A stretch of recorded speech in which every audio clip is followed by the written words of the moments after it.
sama-sama mau ibadah lagi sama Tuhan, sama-sama mau datang lagi sama Tuhan. Jadi hari Minggu ini pastinya hari Minggu yang spesial juga. Dan sebelum kita mulai ibadah kita, biar gak kaku-kaku banget, boleh kali ya kita sapa kanan kiri kita dulu. Kita mau kasih salam terbaik, boleh mungkin yang tadi gak sempat nyapa, kita mau kasih sapa Happy Sunday, selamat beribadah. Bapak, Ibu, dan rekan-rekan sekalian.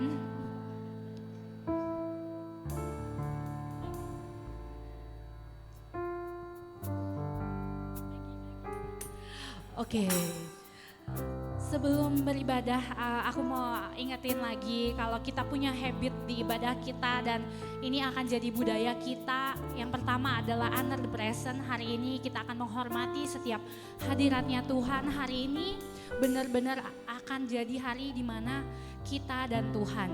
Gak ada lagi semuanya masalah kita atau pekerjaan kita atau apapun. Biar hari ini kita benar-benar ketemu Tuhan, merasakan Tuhan dan menghormati setiap hadiratnya Tuhan. Dan habit kita yang kedua adalah save the word. Jadi apapun yang hari ini Bapak Ibu dapatkan, baik itu melalui firman Tuhan, baik itu melalui worship atau apapun, itu langsung catat. Karena itu sesuatu yang baik yang Tuhan titipkan di hati kita dan pastinya itu bisa jadi sesuatu buat hidupnya kita. Dan yang terakhir kita mau sama-sama bilang, be excited. Oke, sebelum kita mau lebih excited lagi buat nyembah Tuhan, di sini aku mau sharing. Kayak kenapa sih ya setiap minggu aku sendiri pribadi kayak bela-belain mau beribadah. Kenapa setiap minggu aku benar ayo semangat mau ke gereja, mau ketemu sama Tuhan.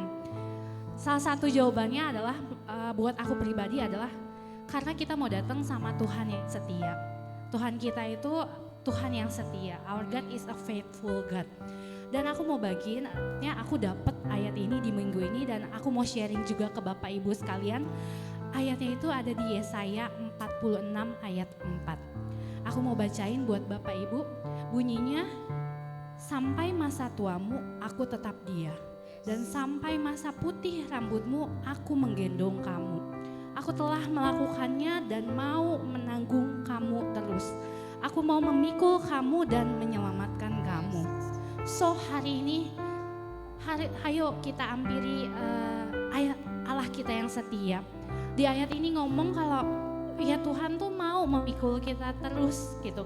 Tuhan tuh mau menyelamatkan kita apapun keadaannya kita. Dan buat informasi Bapak Ibu, ini tuh Tuhan ngomong ke bangsa Israel yang berkali-kali bangsa Israel udah melukain hatinya Tuhan, udah mengkhianati Tuhan, udah nyembah ke Allah lain. Tapi Tuhan tetap ngomong kayak gini, so apapun keadaan kita sekarang, mungkin apapun yang kesalahan kita, gak ada hal yang bisa menghalangi kita buat datang ke Allah kita yang setia. So mari hari ini kita mau sama-sama satu hati, kita mau hampiri Allah kita mau berdoa kepada Tuhan kita. Bapa, di dalam nama Tuhan Yesus kami bersyukur Tuhan. Karena kesetiaannya Tuhan di dalam hidupnya kami. Bersyukur kami punya Allah yang benar-benar setia Tuhan. Tuhan, hari ini Tuhan kami mau datang Tuhan kepadamu Tuhan dalam segala keadaan kami apapun itu Tuhan. Dalam kami yang gak baik-baik aja atau kami yang lagi pusing atau apapun itu Tuhan, kami mau datang kepada Engkau karena Engkau setia Tuhan, karena janjimu setia di dalam hidup kami, karena setiap perkataanmu Tuhan itu setia Tuhan, karena setiap apapun yang Engkau genapi di hidupnya kami, Engkau akan menggenapinya. Kami percaya itu Tuhan. Kami mau cari Tuhan lebih lagi hari ini Tuhan, dan kami percaya hari ini kami akan menemukan Tuhan. Memberkati setiap ibadah kami hari ini Tuhan. Bersyukur Tuhan untuk semuanya, Tuhan menyerahkan semua ke dalam tangan Tuhan. Haleluya, amin. Amin. Shalom Bapak Ibu semuanya. Boleh dong kita bangkit berdiri, kita mau menyanyikan lagu, kita mau berpuji-puji namanya Tuhan. Yes, kita mau tinggikan namanya Tuhan, amin. Yes. Kita mau terima kemenangan dari Tuhan kita. Haleluya.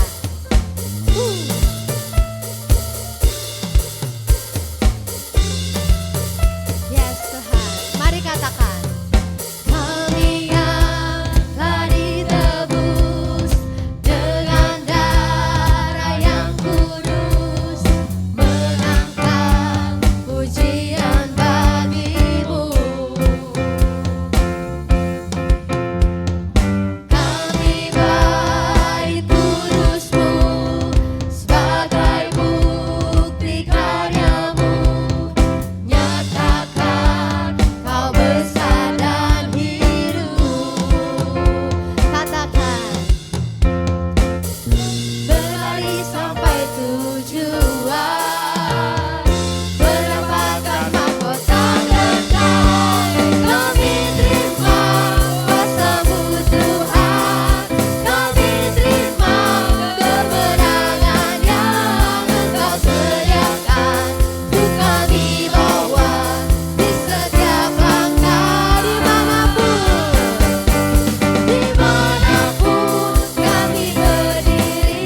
dengan kesatuan hati, amin. Amin. Membawa pujian kepada Dia. Amin. Mari bertepuk tangan lebih giat lagi.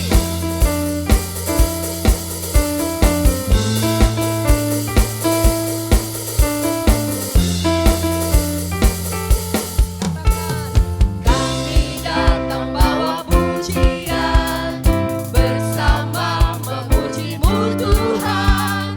Satukan suara dan nyanyikan sorak kemenangan. Kami datang bawa pujian, bersama memuji-Mu Tuhan. Satukan suara dan nyanyikan sorak kemenangan. Kita menari bagi Dia.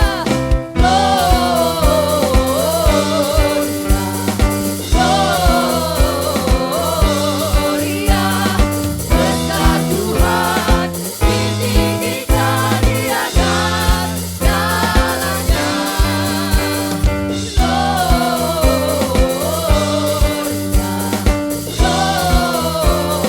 Gloria, besar Tuhan, ditinggikan pujian. Gloria.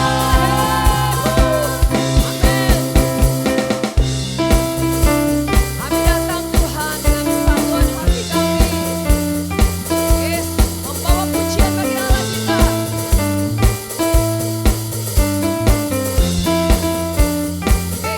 Katakan. Kami datang bawa pujian, bersama memuji-Mu Tuhan. Satukan suara dan nyanyikan sorak kemenangan. Kami datang bawa pujian, bersama memuji-Mu Tuhan. Satukan suara dan nyanyikan sorak kemenangan.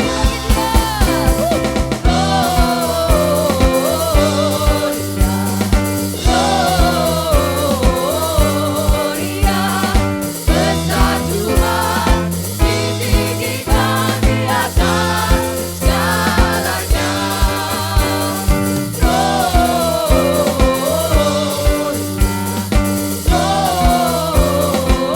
Gloria, besar Tuhan, ditinggikan pujian.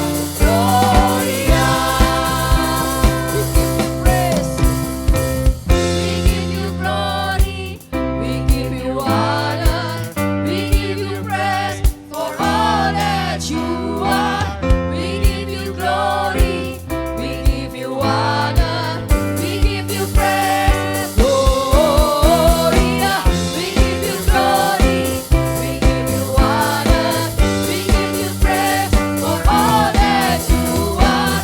We give you glory, we give you honor, we give you praise. Gloria, we give you glory, we give you honor, we give you praise for all that you are. We give you glory, we give you honor, we give you praise. Gloria,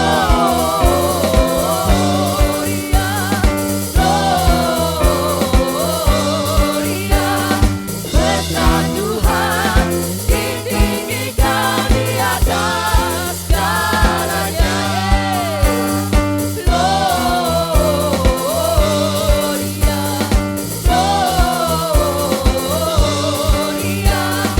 besar Tuhan, ditinggikan pujian. Gloria.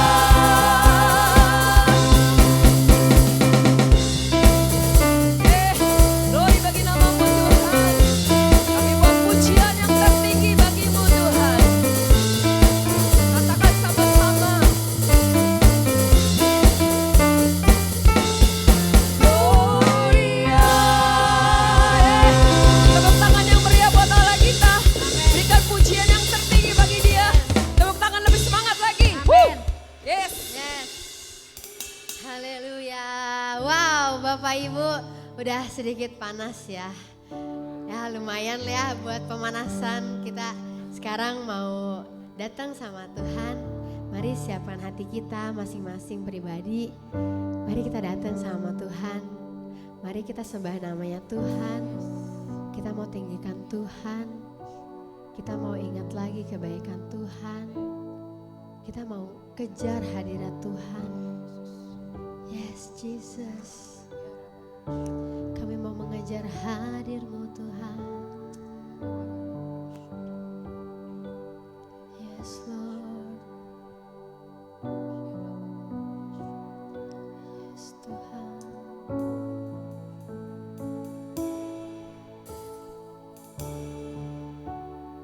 Dekat padamu, itu rinduku.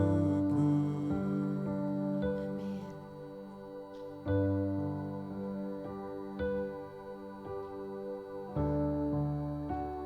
Setiap kataku, kau pun menunggu.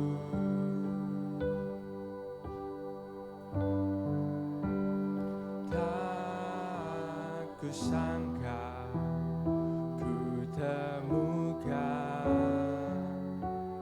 satu kasih yang abadi. Kini ku datang dan ku bawa hidupku.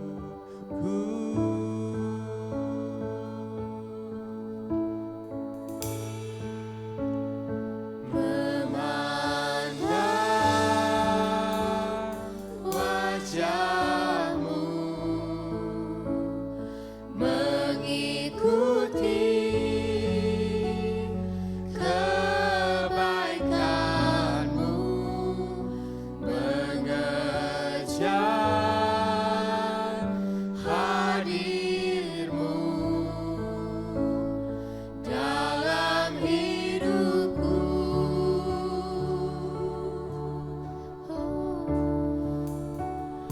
Membawa sembahku, menyatakan kebesaran-Mu, mengejar hadir-Mu di dalam hidupku. Yes, Tuhan.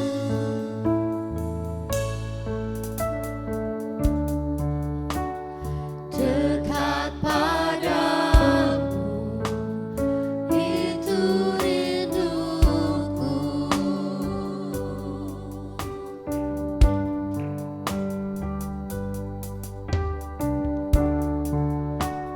Setiap kataku, kau pun menunggu.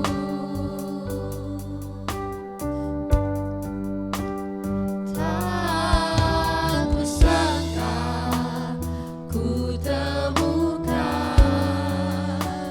satu kasih yang abadi. Kini ku datang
atas segala raja dalam hidup kami. Kami bersyukur karena Engkau memerintah dalam hidup kami. Kami tahu Tuhan, di dalam hadirat-Mu kami mendapatkan kekuatan baru. Kami merasakan kasih Tuhan yang tidak pernah habis. Kami bersyukur Tuhan. Biarlah pada pagi hari ini kami mau duduk tenang di kaki-Mu. Kami mau mendengarkan firman-Mu. Dan firman-Mu seperti benih yang akan ditabur di dalam hati kami. Dan hati kami siap untuk ditabur. Dan kami mau tidak hanya mendengar, jadikan kami pelaku firman. Dan apa yang kami lakukan, biarlah berkenan di hadapan-Mu, menyenangkan hati-Mu, memuliakan nama-Mu. Berbicaralah kepada kami semua yang ada di ruangan ini. Tutup bungkus kami semua dengan kuasa darah Yesus. Pagari tempat ini dengan malaikat Tuhan. Tidak ada satupun yang bisa mencuri benih firman Tuhan dari hidup kami dalam nama Yesus. Urapi hamba-Mu dan kami mau siap karena Engkau Allah yang berbicara kepada kami. Dalam nama Tuhan Yesus kami mengucap syukur. Haleluya. Amin. Silakan duduk Bapak dan Ibu. Shalom. Semangat, shalom. Iya. Pagi hari ini tema yang ingin saya bagikan adalah menang atas krisis keuangan. Semuanya mau menang atas krisis keuangan? Amin. Gak ada yang mau kalah ya. Semuanya mau menang. Tuhan memanggil kita untuk menjadi pemenang, bukan menjadi pecundang ya. Semuanya harus belajar menang. Jadi victory over the financial crisis. Itu yang hari ini saya ingin bagikan. Karena gak gampang untuk kita mengalahkan krisis. Krisis gak cuma melanda Indonesia. Jadi kalau orang-orang pada komplain itu kalau dengerin YouTubers, dengerin semua di medsos, memangnya krisis cuma di Indonesia, di seluruh dunia Bapak Ibu. Jadi jangan nyalahin siapa-siapa. Nggak ada gunanya nyalahin siapa-siapa karena semua krisis. Oke, ini ada quote bagus ya. Saya ingin bagikan quotes.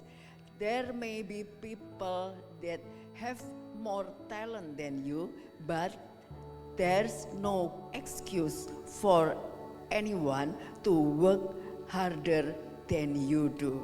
Artinya, quote ini adalah mungkin ada orang-orang yang memiliki bakat atau talenta lebih dari kamu, tetapi tidak ada alasan bagi siapapun untuk bekerja lebih keras dari kamu. Artinya apa?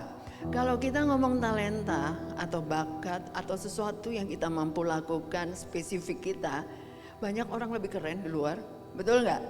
Karena orang macam-macam dan itu sudah ada di dalam diri kita dan itu pemberian Tuhan, kita nggak bisa komplain. Kenapa saya nggak sehebat dia? Kenapa saya nggak sepinter dia? Nggak ada gunanya komplain. Kalau otak kita dikasih Tuhan segitu anugerah, masih untung bisa mikir. Tapi satu hal yang kita bisa lakukan the best, bekerjalah dengan keras dan semangat dan itu jangan mau dikalahin. Kenapa? Karena dunia ini semakin menghancurkan. Bukannya kita tidak mau dihancurkan, amin.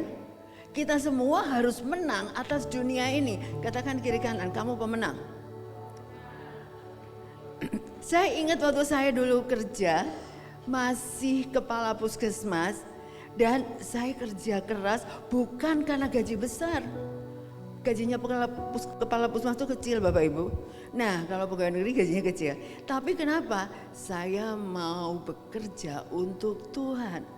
Jadi saya melakukan dengan sungguh-sungguh. Sampai jujur teman-teman pada bilang, Bu Tini kok kerjanya serius banget sih? Orang gajinya kecil kok kerjanya serius banget. Loh saya kerjanya buat Tuhan kok, saya mau lakukan yang terbaik. Akibatnya apa? Puskesmas saya bisa menang, bisa juara, saya bisa jadi dokter teladan. Nah, bukan itu yang saya kejar. Karena saya mencintai pekerjaan saya mampu bekerja dengan baik, apa yang saya miliki bisa saya bagikan ke masyarakat. Nah, itu yang membuat Tuhan melihat jerih lelah saya. Bapak Ibu mau berprestasi, jangan nunggu gaji besar. Kalau nunggu gaji besar, gajinya nggak datang-datang. Jadi yang bisa kita kerjakan apa? Kerja dulu yang baik. Amin. Kerja dulu yang baik, lakukan yang terbaik seperti untuk Tuhan. Dan itu menunjukkan bahwa kita beda, tidak sama dengan orang-orang di sekitar kita karena kita melakukan yang terbaik untuk Tuhan. Amin. Itu maksudnya quote ini. Jadi artinya kalau talenta kita nggak bisa komplain karena itu sudah anugerah Tuhan. Tapi kita mau kerja keras atau mau jadi pemalas, itu adalah pilihan kita. Makanya kalau malas menguasai hidup kita, tolong dilawan ya Bapak Ibu. Jangan nawar. Saya sendiri sering juga punya rasa malas atau nggak niat ngapa-ngapain. Tapi begitu saya mendapatkan perasaan itu, saya langsung usir dalam nama Tuhan Yesus. Malas pergi, saya harus lakukan yang terbaik untuk Tuhan. Jadi Bapak Ibu sekarang sampai hari ini saya mau kasih tahu, jangan pakai kata malas untuk tidak melakukan apapun. Karena itu harus dibuang, itu harus dilawan. Nah, berikutnya ini ada data. Data ini nggak bohong ya. Ini adalah survei terhadap 100 orang berusia 25 tahun setelah 40 tahun kemudian apa yang dialami oleh orang tersebut. Ini survei panjang, survei yang dilakukan oleh LIMRA atau Life Insurance Marketing Research Association. Dia mengamati 40 tahun perjalanan hidup orang. 40 tahun itu lama nggak? Lama. Dari mulai umur 25. Perhatikan hasilnya setelah 40 tahun kemudian. Ternyata 49% mengandalkan anak atau sumbangan atau ada di panti jompo. Jadi itu kondisinya 49% setelah diikuti perjalanan hidupnya selama 40 tahun. Kalau 25 tambah 40 berarti umurnya 65 ya. Ini hasil pada saat si 100 orang ini umurnya sudah 65. Lalu 29% meninggal. Jadi udah keburu meninggal sebelum nyampe usia 65. Berikutnya 20% melarat. 12% melarat. Jadi 40 tahun gak ada hasilnya. Yang ada melarat, miskin. 5% masih kerja, mau gak mau karena perlu hidup, jadi masih kerja.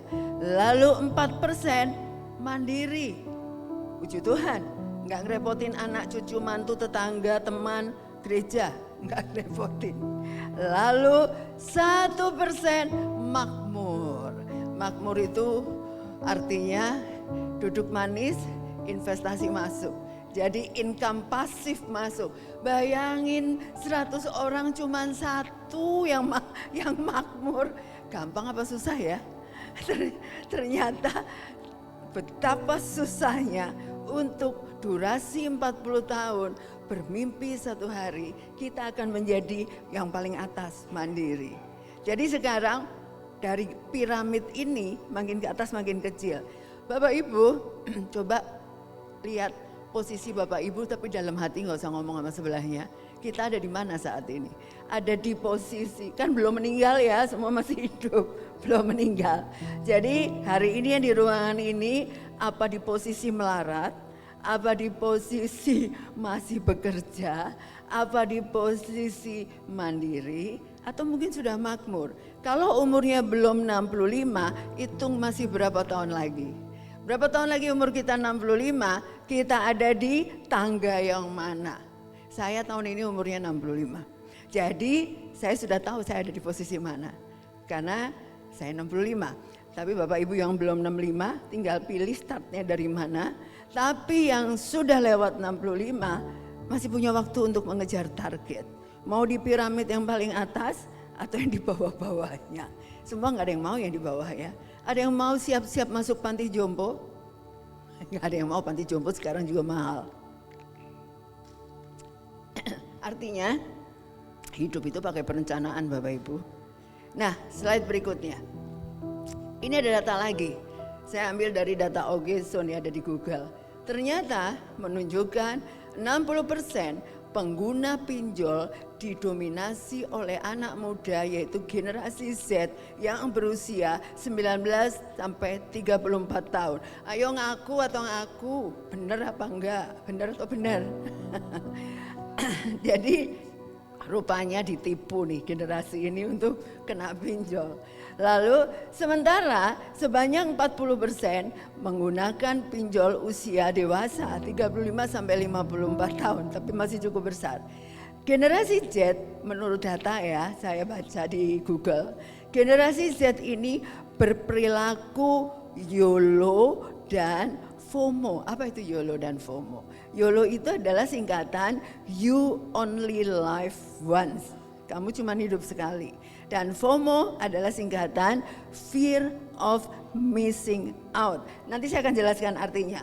Tapi gara-gara generasi Z punya prinsip ini, menggunakan gadget tapi literasi digitalnya rendah. Jadi mudah tertipu oleh medsos. Mudah percaya berita ikut-ikutan tanpa paham konsekuensinya. Ada yang pernah ketipu investasi bodong? Jadi artinya itu fakta ya. Nah itulah yang membuat kita ternyata tidak sepandai yang kita tahu. Jadi artinya YOLO itu gini, prinsip YOLO bagi generasi Z adalah kan hidup kita cuma sekali. Jadi harus dinikmati, senang-senang aja. Jadi bergaya di medsos, segala yang dimakan di foto, segala kita berada di posisi mana di foto, pamer, dan kemudian atau bisa dengan flexing. Nah itulah YOLO, mumpung bisa menikmati.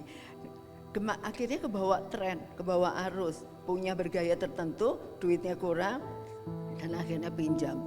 Lalu gaya hidupnya hedon. Jadi artinya pandangan yang menganggap kesenangan dan kenikmatan materi sebagai tujuan utama dalam hidup. Saya mau kasih tahu Bapak Ibu, kalau kita mengejar kenikmatan hidup yang seperti ini, kita akan terlindas oleh dunia ini. Seperti krisis zaman sekarang. Bukan itu standarnya. Lalu kalau FOMO apa? FOMO adalah tadi fear of missing out, artinya merasa tertinggal apabila tidak ikut tren. Jadi kita menjadi orang yang aneh, kita merasa aneh, minder, dan tidak sama dengan yang di luar sana. Nah ini adalah apa istilahnya, nilai yang salah. Kita tidak boleh melakukan YOLO maupun FOMO. Dan para generasi Z ini memahami konsep keuangan masih rendah.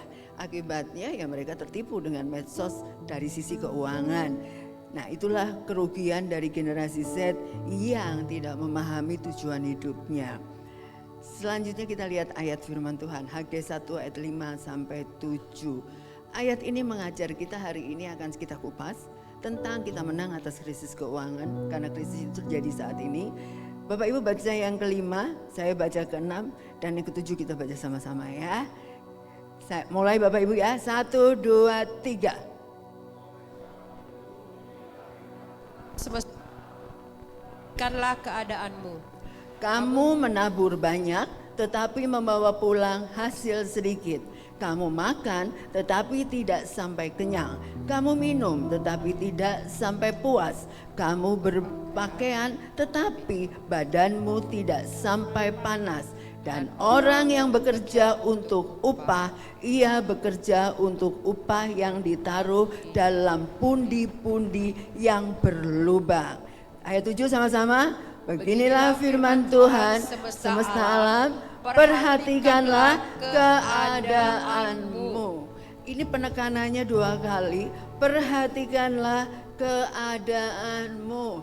Tuhan mendidik di sini, jangan suka ngeliatin orang lain, lihat diri sendiri. Perhatikanlah keadaanmu, tujuan kamu kerja apa? Apakah untuk demi upah? Upah itu uang. Kalau kita kerja demi mendapatkan uang, ya ini hasilnya. Makan, minum, tetap aja nggak puas. Punya pakaian, tetap aja nggak merasa kita puas dengan pakaian kita. Dan kita seperti ditempatkan di punya uang, tapi pundi-pundi kita berlubang. Jadi bocor, nggak jelas kemana. Kerjanya capek, babak belur, tapi duitnya habis. Ada yang mau begitu? Tuhan ajarkan di sini, perhatikanlah bagaimana keadaanmu. Tuhan gak ngajarin untuk kita ngeliatin orang lain, Kita sibuk menilai orang, tapi kita tidak sanggup menilai diri kita sendiri. Makanya kita mau belajar hari ini supaya menang atas krisis ya. Nah, saat berikutnya 3 prinsip penting didikan Tuhan tentang uang. Perhatikan ini, 3 prinsip penting didikan Tuhan tentang uang. Ini pegang dan renungkan. 1, tidak ada hubungan yang pasti antara punya uang banyak dan hidup bahagia. Betul atau betul? Punya uang banyak belum tentu bahagia. Itu prinsip pertama, pegang itu. Jangan berkata, enak ya orang itu punya uang banyak, hidupnya senang. Siapa bilang? Punya uang banyak belum tentu bahagia. Kedua, uang menyingkapkan karakter seseorang.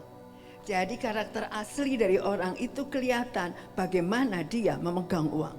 Ketiga, bukan kemampuan menerima yang menyebabkan mukjizat Tuhan terjadi, tetapi kemampuan untuk memberi.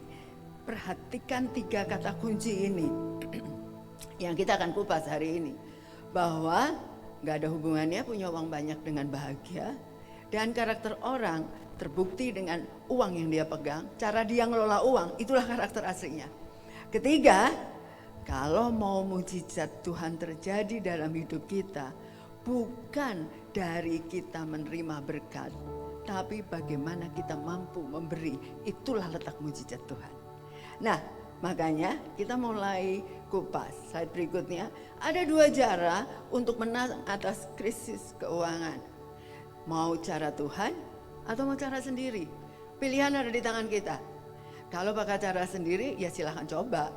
Kalau hasilnya tidak sesuai harapan, kata Tuhan, ya silahkan rasain saja hasilnya. Banyak orang bilang, menurut pendapat saya ini yang terbaik, ini sudah saya doakan, ini sudah gini gitu. Langsung dia lakukan, hasilnya bukannya untung tapi malah rugi. Kasihan deh. Kenapa? Karena nggak peka sama cara Tuhan.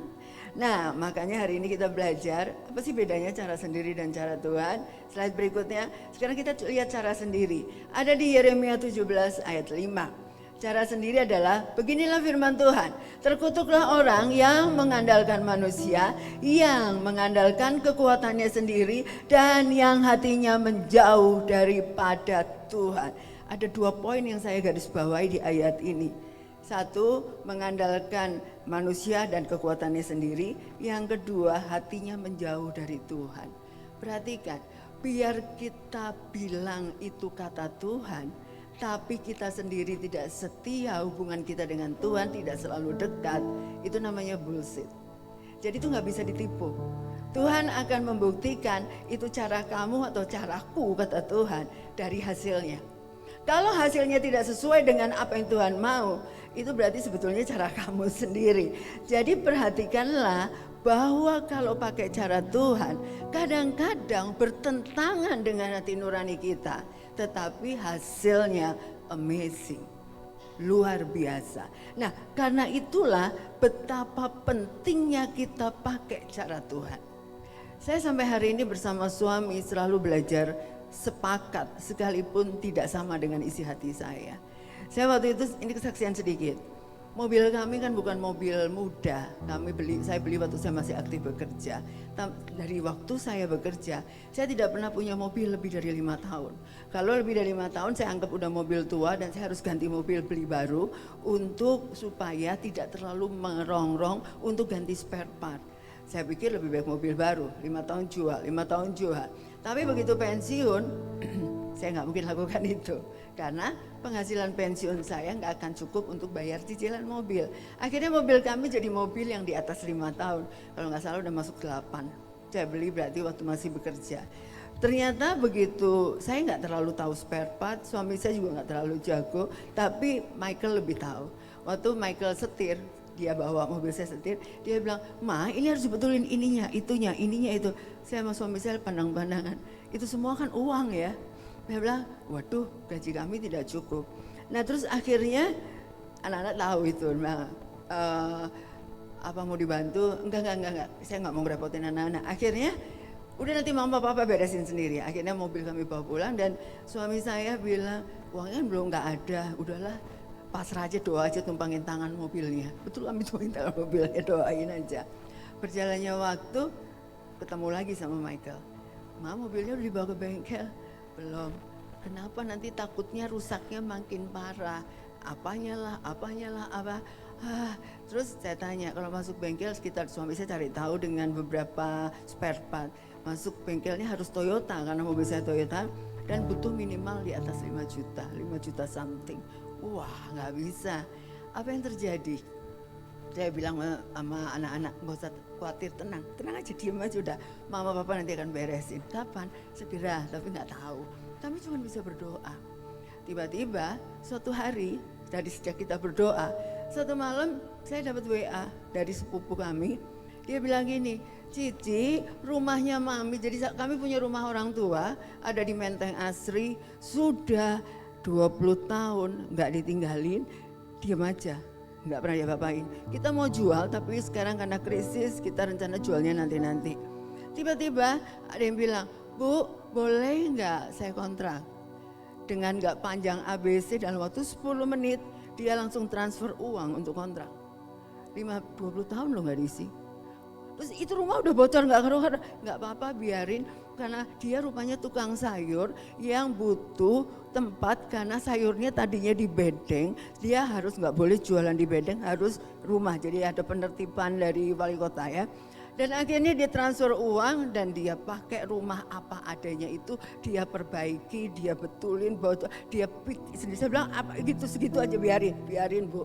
Dia senang banget bisa pakai rumah orang tua kami untuk dijual, untuk jualan. Dan transferan uang masuk dan lumayan bisa buat betulin mobil. Kepikir nggak sama saya? Nggak kepikir. Tuhan punya sejuta cara untuk memberkati kita lebih daripada yang kita pikirkan. Amin. Katakan, pertolongan Tuhan tidak pernah terlambat. Itu satu bukti Allah lah yang buka jalan. Bukan kita yang cari jalan sendiri terus kepentok. Amin. Nah berikutnya ya, pakai cara Tuhan. Ibrani 12 ayat 5 dan 6. Saya bacakan ayat 5, Bapak Ibu yang ke-6 ya. Dan sudah lupakah kamu akan nasihat yang berbicara kepada kamu seperti kepada anak-anak? Hai anak-anak, janganlah anggap enteng didikan Tuhan dan janganlah putus asa apabila engkau diperingatkannya. Silakan. Karena Tuhan menghajar orang yang dikasihinya dan ia menyesah orang yang diakuinya sebagai anak. Nah, saya mau kasih tahu, caranya Tuhan sering gak enak. Seperti orang tua mendidik anak, tetapi pasti hasilnya the best. Saya mau kasih tahu, pakai cara kita sendiri, kita terlalu merasa diri kita pintar, lebih pintar dari Tuhan. Stop itu semua, tinggalkan logika kita terlalu berlebihan. Andalkan Tuhan, selalu melekat kepada Tuhan. Punya mesbah doa, pengen mujizat tapi suruh mesbah doa gak mau. Ya gimana mujizatnya mau datang? Saya sering kali konseling, udah bikin mesbah doa bersama keluarga, belum, males. Oke, mau mujizat Tuhan? Mau, gak bakal datang, saya gituin. Mujizat Tuhan gak bakal datang kalau gak melekat kepada Tuhan, kalau gak punya hubungan erat dengan Tuhan. Karena Tuhan adalah Bapa kita yang sangat mengasihi kita, ingin yang terbaik, gak mau ece-ece. Amin. Nah, oleh karena itu hari ini ada 3 hal yang wajib. Yuk, slide berikutnya. Yang wajib kita lakukan untuk mengelola uang kita supaya kita tidak terlindas oleh krisis. Jadi menang atas krisis keuangan ada 3 poin. Kata kuncinya, 1 benar, 2 cukup, 3 rela memberi. Dan 3-tiganya gak bisa dilakukan satu-satu dulu. Gak bisa, lakukan 3-tiganya sekaligus dan Anda akan menang. Saya dapat ini firman Tuhan yang betul-betul luar biasa. 3-tiganya dilakukan bersama. Kita bahas satu-satu supaya ngerti ya. Pertama adalah benar. Apa yang dimaksud benar di sini? Roma 1 ayat 1. Sebab di dalamnya nyata kebenaran Allah yang bertolak dan dari iman dan memimpin kepada iman, seperti ada tertulis, orang benar akan hidup oleh iman. Di sini saya ingin katakan bahwa kalau kita mau punya terobosan, orang benar harus hidup oleh iman. Jadi janganlah minta tolong ke kiri ke kanan. Janganlah punya mental pengemis. Kita tuh anak raja. Katakan kiri kanan, kamu anak raja. Kalau kita anak raja, nggak mungkin Tuhan nggak nolong, nggak mungkin Tuhan nggak berkati kita. Jadi mental pengemisnya dibuang ke tempat sampah. Saya pun kalau mau ditawarin seperti anak-anak bilang, Mama ada uang untuk betulin mobil. Ya belum ada sih, tapi nggak usah. Kamu punya kepentingan banyak, anak-anak perlu uang sekolah, perlu ini biayanya besar. Udahlah mobil kita mobil tua, udah jangan dipikirin dulu. Saya selalu berkata begitu dan suami saya paling nggak bisa ngandelin anak. Biarkan kita bertahan dengan mengandalkan Tuhan. Dan anak-anak mau, bukannya nggak mau nolong, mau. Tetapinya mereka tuh sampai rembukan loh kadang-kadang, anak saya cuma 2 ya. Mereka tuh kalau mau sesuatu untuk kami sampai rembukan untuk patungan hanya untuk menyenangkan orang tua. Saya bilang udah prioritas orang tua belakangan dulu karena saya tahu prioritas mereka lebih banyak untuk keluarga intinya mereka. Saya bilang kalau betul-betul kepepet ke mama akan ngomong, tapi kalau bisa saya dan suami kami berdua sepakat kami mau mengandalkan Tuhan. Amin. Katakan itu pada diri sendiri, saya mau mengandalkan Tuhan. Buktikan itu dengan iman. Jangan cuma ngomong doang. Buktikan dengan iman. Segala sesuatu perlu iman untuk membuktikan bahwa kita benar-benar orang benar. Nah, ciri orang benar itu apa? 1, hidupnya dipimpin oleh iman. 2, hidupnya dituntun Tuhan. 3, hidupnya berkenan kepada Tuhan. Ini cirinya orang beriman. Jadi kalau dipimpin oleh iman, kalau ada puji Tuhan, kalau enggak ada ya bilang sama Tuhan. Katakan kepada Tuhan, Tuhan ini gimana? Curhatlah sama Tuhan. Hubungan kita dengan Tuhan erat. Saya tahu kalau kita mengandalkan Tuhan, Tuhan menjawab lebih dari yang kita doakan. Amin. Alami itu secara pribadi. Jangan ngomong kata Alkitab, kata ayat, kata orang. Bilang, saya ngalami. Nah itu yang penting. Ada orang yang selalu mengandalkan orang lain. Ya kalau ditolong dia bilang, puji Tuhan, Tuhan baik. Padahal orang lain yang nolong. Tapi karena dia minta tolong. Tapi saya mau kasih tahu, andalkan Tuhan. Kalau memang perlu ditolong orang lain, tanpa ngomong pun orang akan kirim orang. Tuhan akan kirim orang untuk menolong. Amin. Nah itulah hidup oleh iman. Hidup dituntun oleh Tuhan. Kata Tuhan apa? Lakukan. Kata Tuhan apa? Lakukan. Makanya harus peka dengar suara Tuhan dengan hubungan intim dengan Tuhan. Hidupnya berkenan kepada Tuhan. Karena gak jadi batu sandungan. Nah ayatnya ada di Mazmur 23 ayat 3 mengatakan, Ia menyegarkan jiwaku, Ia menuntun aku di jalan yang benar oleh karena namanya. Tuhanlah yang akan menuntun kita, gak salah jalan. Jadi makanya Tuhanlah yang akan memimpin. Berikutnya Bapak Ibu bisa baca Mazmur 37 ayat 23. Silakan. 1, 2, 3. Tuhan menetapkan langkah-langkah orang yang hidupnya berkenan kepadanya. Ingat, keputusan kita, langkah hidup kita, siapa yang menetapkan? Tuhan, bukan saya. Kalau yang menetapkan saya, bisa tersesat. Kalau yang menetapkan Tuhan, nggak mungkin tersesat. Roma 8 ayat 8, mereka yang hidup dalam daging tidak mungkin berkenan kepada Allah. Jadi kalau Pak dalam daging itu artinya pakai kekuatan sendiri, pakai logika sendiri, pakai kemauan sendiri, pakai pendapat sendiri, lupakan semuanya. Pakai cara Tuhan. Nah ini ada satu gambar. Berikutnya, kita lihat slide berikutnya ada gambar. Ini ada 3 pintu. Ada seseorang, anggap aja itu saya pribadi, berdiri di depan pintu. Karena kita fokus sama pintu yang di depan kita, pintu itu tertutup. Jadi mentok, gak bisa masuk, pintunya kekunci. Karena fokusnya pakai pikiran sendiri, gambar ini menjelaskan kita gak ngelihat di sebelah kiri dan kanan ada 2 pintu yang masih terbuka. Jadi berarti kalau kita mengandalkan logika sendiri, saya mau kasih tahu, satu hari kita akan seperti orang ini, akan berdiri di depan pintu yang tertutup. Gak enak kan? Karena apa? Karena logika sendiri, karena pikiran sendiri. Pintu itu tertutup tapi kita masih mau nerobos, nggak bisa. Tapi kalau kita mengandalkan Tuhan, kita akan melihat tidak pada pintu yang tertutup, kita lihat masih ada 2 pintu yang terbuka. Nah, pada saat 2 pintu terbuka, kita harus tanya Tuhan lagi, betul? Yang mana Tuhan? Yang kiri apa yang kanan? Nanti Tuhan akan kasih tahu, anakku, pintu yang terbaik untukmu dilalui masuk adalah yang kiri yang ada cahayanya. Itu maksudnya gambar ini. Mungkin kita pernah berada di posisi ini. Saya sering. Jujur kita sering ngadepin di mana pintu di depan kita tertutup. Dan kita udah teriak-teriak gimana ini, aduh udah stres, udah buntu. Tapi kita tidak mau duduk tenang di hadirat Tuhan. Tanya sama Tuhan, pintu mana yang terbuka. Begitu ngelihat ada 2 pintu yang terbuka, kita langsung serakah. Hati-hati, 2 pintu yang terbuka kita bisa salah masuk. Yang kanan padahal yang terbaik yang kiri. Nah itu maksudnya hidup dengan iman. Andalkan Tuhan. Ini adalah contoh yang paling gampang untuk kita tes diri kita sendiri pada saat kita seperti Bapak ini berada di mana.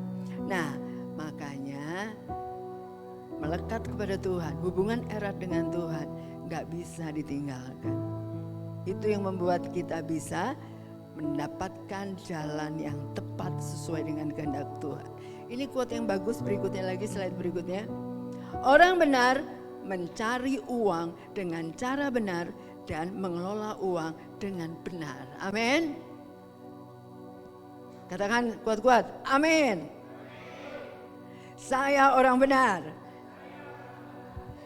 Nah gitu, kalau orang benar ya harus cari cara uang dengan benar dan mengelola dengan benar.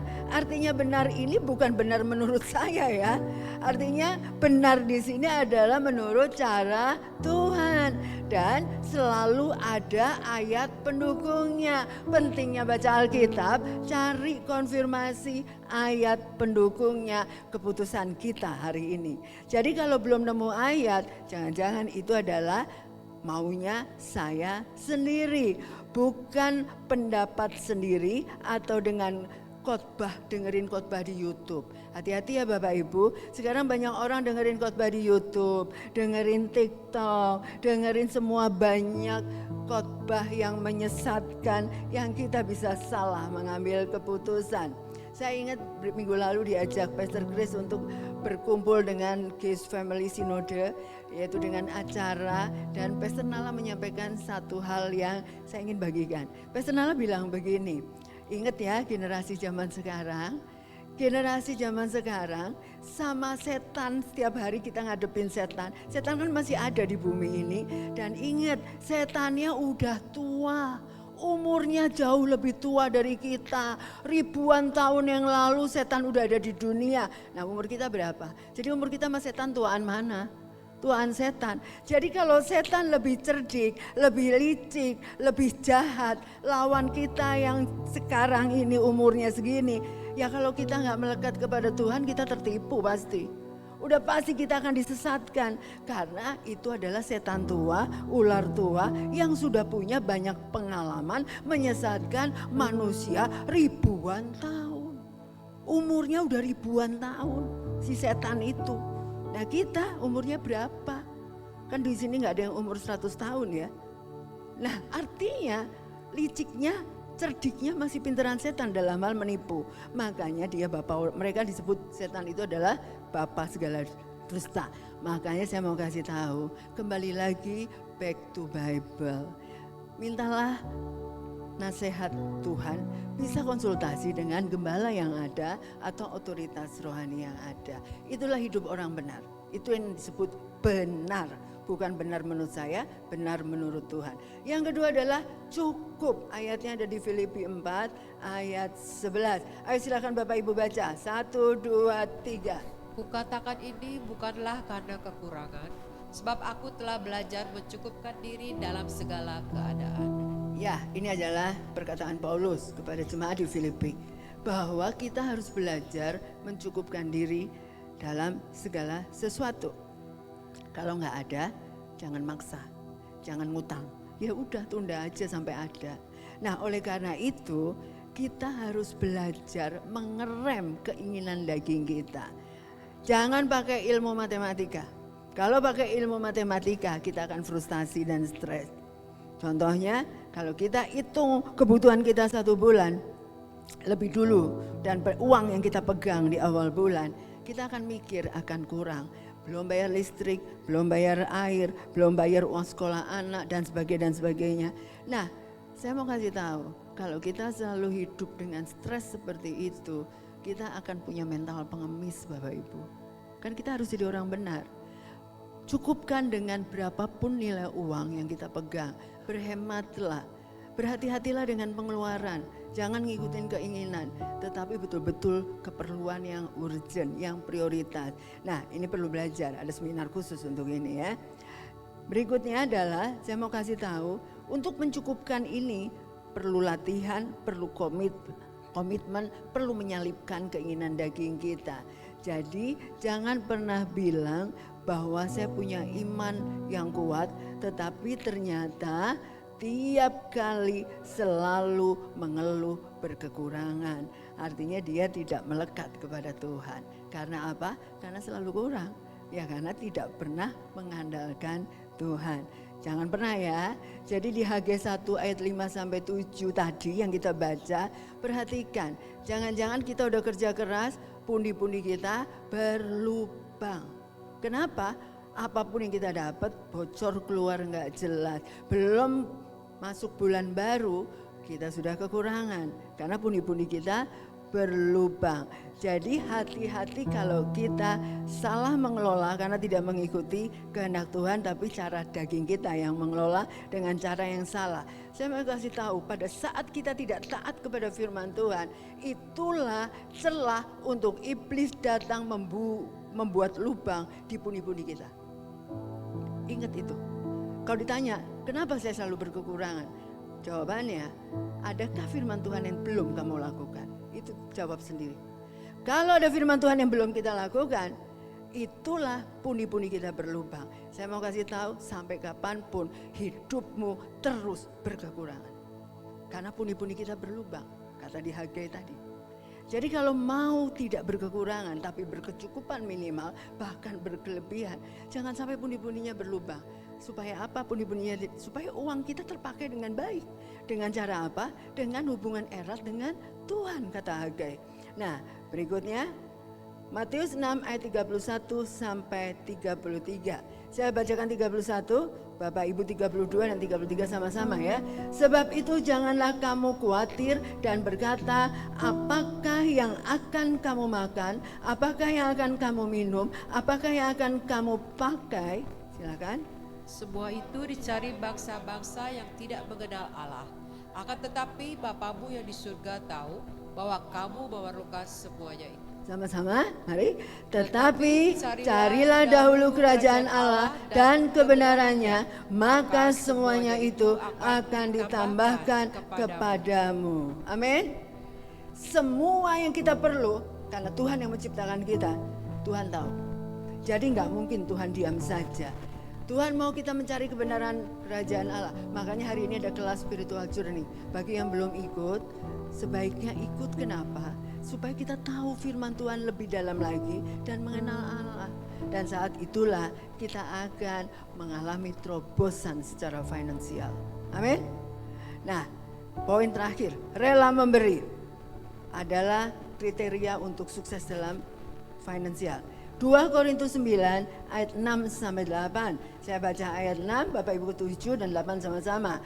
Camkanlah ini, orang yang menabur sedikit akan menuai sedikit juga, dan orang yang menabur banyak akan menuai banyak juga.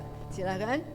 Hendaklah masing-masing memberikan menurut kerelaan hatinya, jangan dengan sedih hati atau karena paksaan, sebab Tuhan mengasihi orang yang memberi dengan sukacita.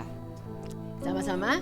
Dan Allah sanggup melimpahkan segala kasih karunia kepada kamu, supaya kamu senantiasa berkecukupan di dalam segala sesuatu dan malah berkelebihan di dalam berbagai kebajikan. Ya. Jadi artinya di sini bahwa Ini rahasia di mana 3 poin ini membuat kita tidak mengalami krisis keuangan. Kenapa? Ya karena Tuhan yang mengatur keuangan kita, bukan logika kita. Jadi kalau kita mau memberi atau menabur, posisi pundi-pundi, anggap aja harta kita tersimpan dalam satu pundi-pundi. Pada saat kita memberi, karena itu adalah perintah Tuhan, yang berkurang adalah atasnya, tapi bawahnya tidak berlubang. Sehingga pada saat pundi-pundi kita mulai atasnya menyusut, itulah Tuhan mengirim untuk memenuhi kembali bahkan sampai melimpah. Amin. Itu prinsipnya Tuhan. Tapi pada saat kita tidak memberi karena alasannya kurang dan mental kita pengemis, hitungannya selalu pakai logika, pundi-pundi kita di atas memang penuh karena kita kerja mati-matian, tapi pada saat kita tidak mau memberi sesuai dengan perintah Tuhan, iblis datang membuat bolong di pundi-pundi bawahnya. Dan pada saat itulah seberapa lelah kamu bekerja, seberapa banyak uang yang kamu hasilkan, pundi-pundi kamu tetap bolong. Itulah prinsip Tuhan. Makanya quote ini sangat bagus. Silakan slide berikutnya. When God bless your financial, don't raise your standard of living, raise your standard of giving. Itulah quote yang Tuhan ajarkan. Kalau kita punya penghasilan lebih, bukan standar hidup yang kita tingkatkan, tapi standar memberi yang kita tingkatkan. Amin. Pada saat itulah kuncinya mujizat Tuhan dikirim oleh Tuhan lebih melimpah dan sampai tumpah keluar dari pundi-pundi kita. Amin. Sekali lagi ringkasan khotbah hari ini, 3 prinsip penting didikan Tuhan tentang uang. Tidak ada hubungan yang pasti antara punya uang banyak dan hidup bahagia. Yang kedua, uang menyingkapkan karakter seseorang. 3, bukan kemampuan menerima yang menyebabkan mujizat Tuhan setia terjadi, tetapi kemampuan untuk memberi. Bapak Ibu hari ini mau terima berkat Tuhan sampai melimpah keluar? Setialah dalam 3 hal hari ini. Kita lihat slide berikutnya ringkasannya. Ciri orang benar, hidupnya dipimpin oleh iman, hidupnya dituntun Tuhan, hidupnya berkenan kepada Tuhan. Jadi memberi tidak hanya uang ya Bapak Ibu, termasuk tenaga, pikiran, hati, ide, doa, perhatian. Lakukanlah apa yang kita bisa beri di dalam gereja lokal kita. Tuhan akan membuka tingkap-tingkap langit. Lakukan yang terbaik untuk menjadi saluran berkat bagi sesama. Dan yang terakhir, kesimpulan yang slide terakhir, 3 hal yang wajib kita lakukan untuk mengelola uang kita supaya kita menang atas krisis. 1, benar. 2, cukup. 3, rela memberi. Bapak Ibu mau diberkati Tuhan? Lakukan ketiga hal ini mulai hari ini. Benar, cukup, rela memberi. Amin. Tuhan akan melimpahkan semakin banyak mujizat untuk memenuhi pundi-pundi kita. Dan Tuhan tidak mengizinkan pundi-pundi kita berlubang, karena Tuhan menutupnya rapat. Karena kita mengeluarkannya dari atas, bukan mengeluarkannya dari bawah. Yang mengeluarkan dari bawah itu adalah iblis. Iblis mencuri berkat Tuhan lewat pundi-pundi yang berlubang. Semua mau menjadi berkat? Amin. Jadilah orang benar dengan iman, lakukan kata firman Tuhan. Mari kita berdoa. Tuhan, terima kasih untuk kebenaran firman-Mu pada pagi ini. Kami percaya Engkaulah yang akan memimpin kami untuk mengelola keuangan yang kami pegang. Kami percaya bila kami mampu mengelola dengan pimpinan Roh Kudus, tentu Tuhan akan melimpahkan kami lebih lagi. Kami percaya Tuhan selalu membuat pundi-pundi yang kami miliki penuh, melimpah, dan tumpah keluar. Tapi iblis tidak berhak mencuri karena pundi-pundi kami tidak berlubang. Di saat kami erat dengan Tuhan, disitulah pundi-pundi yang kami pegang tertutup rapat di bagian bawah, tetapi terbuka lebar di atas, dan disitulah mujizat Tuhan terjadi bagi semua anak-anak Tuhan. Thank you Lord Jesus untuk anugerah-Mu. Thank you. Sekalipun bumi bergoncang, kami percaya apapun yang kami pegang tidak akan ikut bergoncang, tetapi kami akan memberkati sesama. Terima kasih Tuhan, kami mengucap syukur untuk kebenaran firman-Mu. Dalam nama Yesus kami berdoa, amin. Amin. Amin. Amin. Dapat banget ya firmannya hari ini, karena aku juga dapat kayak, oh iya, apapun keadaan Indonesia sekarang, tapi aku percaya kita bakalan keluar dari krisis keuangan kita masing-masing karena kita punya Tuhan. Karena ada Tuhan yang benar-benar besar, yang benar-benar ada di hidupnya kita. So, semangat Bapak Ibu semua, semuanya bakal berlalu dan tetap kita mau cari Tuhan lebih lagi. Oke, nggak lama-lama, makasih Pastor Tini buat sermon yang luar biasa, buat pesan yang luar biasa. Kita mau kasih tepuk tangan sekali lagi buat Tuhan. Oke, nextnya kita mau sambut buat Bapak Ibu yang setia beribadah bersama kita. Welcome home, selamat datang di CDC Bogor. Kita mengundang buat Bapak Ibu buat setia beribadah lagi minggu depan bersama kami di tempat ini.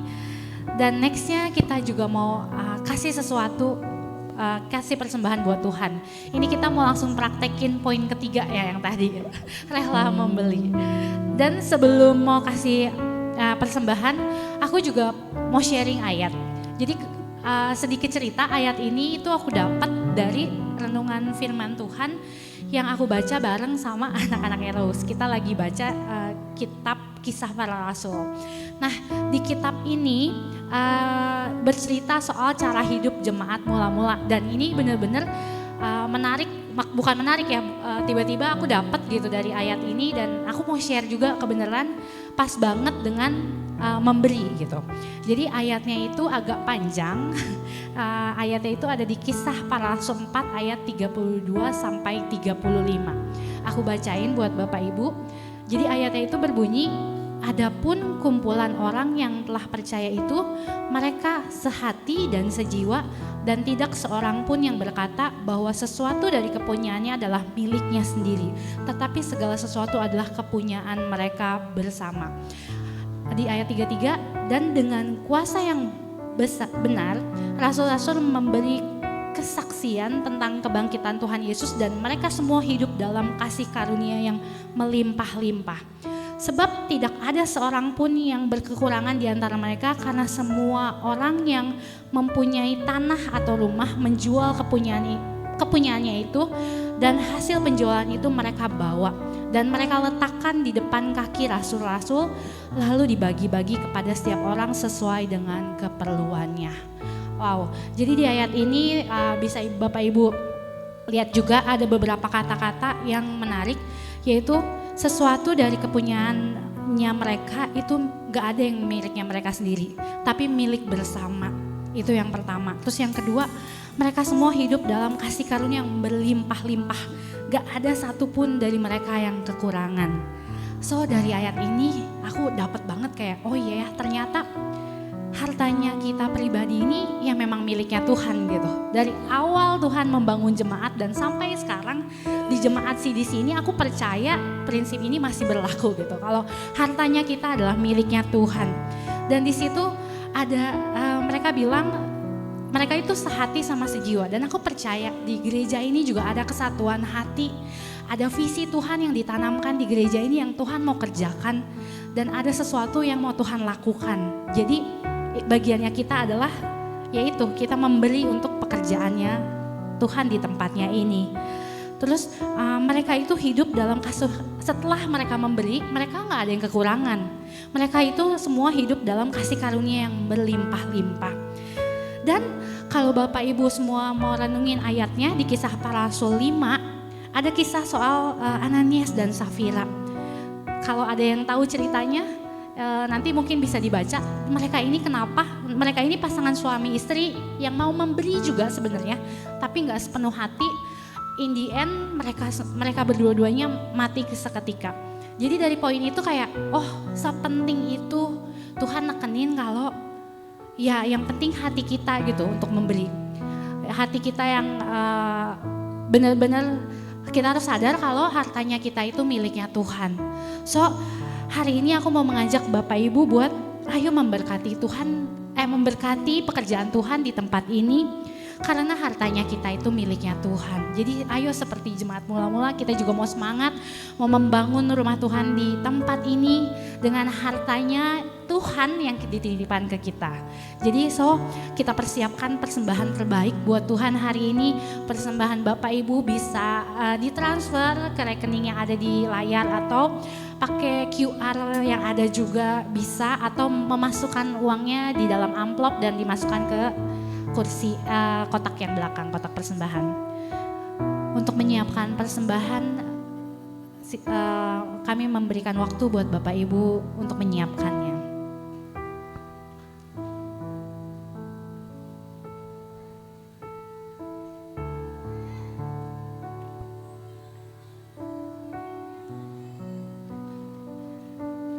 Oke, kalau sudah, mari kita sama-sama mau berdoa buat persembahan ini. Ya Bapak, kami bersyukur Tuhan untuk berkatnya Tuhan di hidupnya kami. Tuhan, ini semua adalah kepunyaannya Tuhan. Dan kami mau gunakan Tuhan setiap harta yang Tuhan titipin Tuhan untuk memperlebar kerajaan-Mu di tempat ini. Percaya Tuhan, dengan persembahan kami ini Tuhan, Engkau akan benar-benar bekerja di tempat ini Tuhan. Banyak jiwa-jiwa yang diberkati, banyak jiwa-jiwa baru yang percaya kepadamu, banyak generasi yang dimenangkan, banyak generasi yang dipulihkan Tuhan. Percaya Tuhan kalau pekerjaan-Mu di tempat ini Tuhan belum selesai, bahkan baru akan dimulai Tuhan. Bekerja sebebas-bebasnya Tuhan, memberkati Tuhan setiap tangan-tangan yang udah memberi Tuhan. Berkati hidup mereka berlimpah-limpah lagi Tuhan. Menyerahkan setiap persembahan ke dalam tangannya Tuhan. Haleluya, amin. Oke Bapak Ibu, kita bisa ibadah dengan di tempat ini. Tadi bisa enjoying worship, bisa enjoying praise, ada sermon yang baik juga. Jadi hari ini mau mengundang Bapak Ibu untuk apresiasi. Kita mau sama-sama bangkit berdiri, kita mau kasih tepuk tangan, kita mau say thank you Volunteer. Thank you. Terima kasih atas pelayanannya.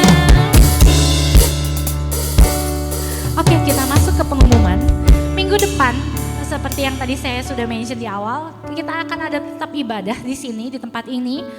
Seperti biasa jam 9 di Hotel Green Forest ini, dan akan dilayani oleh Pastor Naftali. So, minggu depan kosongkan jadwal dan datang lagi beribadah bersama kami di tempat ini. Kita sama-sama mau sembah Tuhan, mau ibadah, mau cari Tuhan lagi. Nextnya, kita juga selain ada ibadah onsite, kita juga punya doa onsite. Doa onsite kita itu setiap hari Sabtu jam 7 pagi. So, buat Bapak Ibu yang benar-benar butuh doa, butuh sesuatu, atau mau doa bersama-sama, mengundang Bapak Ibu buat datang jam 7 setiap Sabtu di Ruko Panorama Pemoyanan, Ruko sekretariat kita. Mungkin kalau yang mau tahu lebih lanjut boleh tanya ke Carousel leadernya masing-masing. Selanjutnya adalah Carousel.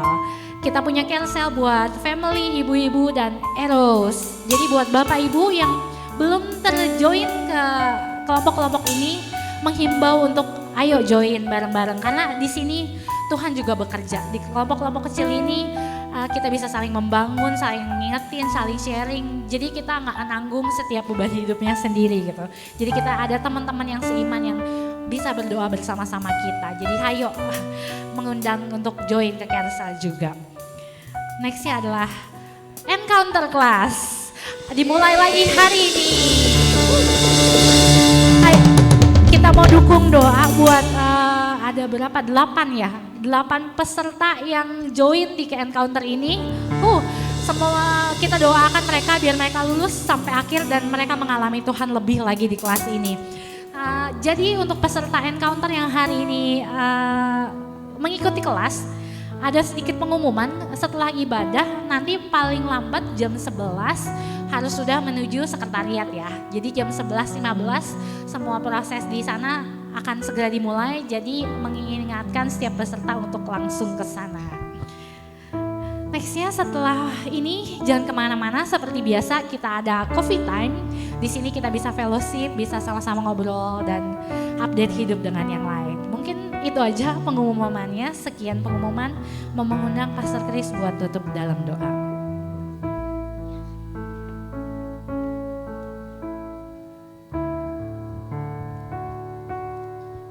Haleluya, kita sungguh diberkati oleh Tuhan. Siapa yang dapat berkat dari Tuhan? Wow, siapa sekali lagi yang mau diberkati oleh Tuhan tentang keuangan kita? Angkat tangan. Saya percaya pesan firman Tuhan ini cukup buat kita untuk melangkah, berani melangkah. Belajar pertama untuk hidup cukup. Hidup benar, hidup yang cukup, dan memberi. Ada 3 cara ini. Saya percaya ketika semua jemaat CDC menjalankan dalam kebenaran firman Tuhan, dekat sama Tuhan, dan cari kerajaan lebih dulu dan kebenarannya. Tuhan enggak membiarkan kita hidup terlantar, tapi Tuhan berjanji hidupnya diberkati. Amin. Hari ini saya pun dapat berkat bahwa iya ya, kalau kita banyak uangnya banyak, belum tentu bahagia. Banyak uang malah takut dibunuh, takut dicuri, takut mati. Itu artinya uang gak menjamin, uang banyak itu untuk kita bahagia. Yang menjamin adalah Tuhan kita, bahwa kita akan hidup damai sejahtera, sukacita, dan hidup di dalam kebenaran Tuhan. Tuhan akan cukupi semuanya. Saya thank you banget dapat firman yang begitu bagus. Terima kasih untuk peserta ini, dan terima kasih juga sama Tuhan kita. Sekali lagi beri tepuk tangan buat Tuhan. Dan saya undang Bapak Ibu untuk bangkit berdiri. Dan sama-sama kita mengucap syukur atas kebaikan Tuhan. Berbahasa roh. Uraba sikaraba. Sikarabaka yarabaka. Sikarabata ramasya rabakaya. Urabaka yarabata ramasya rabakaya. Iralalamashya. Haleluya. Iralalamashya rakaya. Haleluya. Namashya. Sikarabaya. Jemaat yang dikasih Tuhan, kita mengangkat kedua tangan kita untuk terima berkat dari Tuhan. Jemaat yang dikasih Tuhan, Tuhan memberkati engkau. Tuhan memberkati keluargamu, hidup rukun. Tuhan memberkati melalui firman Tuhan. Kau dibawa terus untuk mengenal Tuhan lebih lagi. Tuhan memberkati usahamu, pekerjaanmu, dan apapun yang kau kerjakan, Tuhan buat berhasil.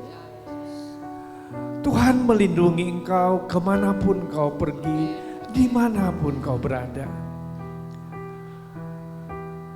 Terimalah cinta kasih dari Allah Bapa, Tuhan Yesus, dan persekutuan dengan Roh Kudus yang menyertai hidupmu dari sekarang sampai selama-lamanya.